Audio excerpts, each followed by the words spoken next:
অখিলেশ তখন মুক্তিকে বলে যে আমি যেটা বলছি সেটাই হবে, আমি যা সিদ্ধান্ত নেব সেটাই হবে, কারণ আমি কলেজটা তৈরি করেছি। অখিলেশ তখন ঋতুজাকে বলে, ঋতুজা, আজ থেকে তোমাকে আমি কলেজের চেয়ারম্যান থেকে বাদ দিলাম। আমি তোমাকে ঘোষণা করে দিলাম আমি বোর্ড অব ডিরেক্টরের কাছ থেকে অনুমতি নিয়ে আসছি। অখিলেশ তখন ঋতুজাকে বলে, আজ অব্দি পর্যন্ত যে যে কাজগুলো তুমি করেছ, আজ থেকে সেই কাজগুলো করবে মুক্তি। আমি তোমাকে সাফ সাফ বলে দিচ্ছি, এটাই আমার ফাইনাল ডিসিশন। আমি এখান থেকে এক পাও নড়ব না। এখন তুমি কি করবে সেটা তোমার ব্যাপার। অরিন আর মাহি মিলে যখন মোনাকে মোনাদের বাড়িতে নিয়ে যায়, মোনাকে যখন খাটে বসিয়ে দেয়, মোনার সামনে আসে মোনার দাদু।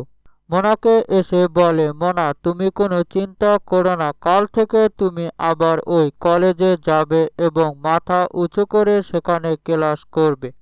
মোনা তখন বলে যে আমাকে তো ওই কলেজ থেকে আমাকে জাস্টিকেট করে দিয়েছে, আমাকে বের করে দিয়েছে। সেখানে গেলে তো আমাকে অনেক অপমান করবে, আমাকে তো বিহান সহ্য করতে পারবে না। অভিকন দত্ত তখন বলে যে কোনো সমস্যা নেই, আমি সে ব্যবস্থা করব, তুমি কাল থেকে মাথা উঁচু করে ওই কলেজে যাবে। মাহি তখন বলে যে তোমাকে কেন বিহান দেখতে পারবো না, আমরা কি ওই বাড়ি ছেড়ে চলে গিয়েছি?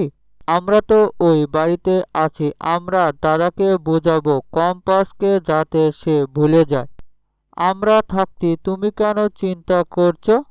আমিও চাই তুমি মাথা উঁচু করে ওই কলেজে যাবে, শুধু কলেজে নয়, তুমি আমাদের বাড়িতে বউ হিসাবে যাবে। এর জন্য যা যা করা প্রয়োজন আমরা সব করব, তুমি কোনো চিন্তা করিও না। মোনার দাদু তখন মোনাকে বলে, তুমি কোনো চিন্তা করিও না, তুমি অসুস্থ মানুষ, তুমি এখন শুয়ে রেস্ট নাও, তোমার জন্য সব ব্যবস্থা হয়ে যাবে। মাহি আর অরিন তখন বলে যে আমরা এখন আসি, তুমি কোনো চিন্তা করিও না, ও পাশে কি হচ্ছে আমি দেখছি। কম্পাস তো আবার নাটক অনেক করতে পারে, কম্পাস সেখানে গিয়ে কি নাটক করছে সেটা আমি সামলাচ্ছি।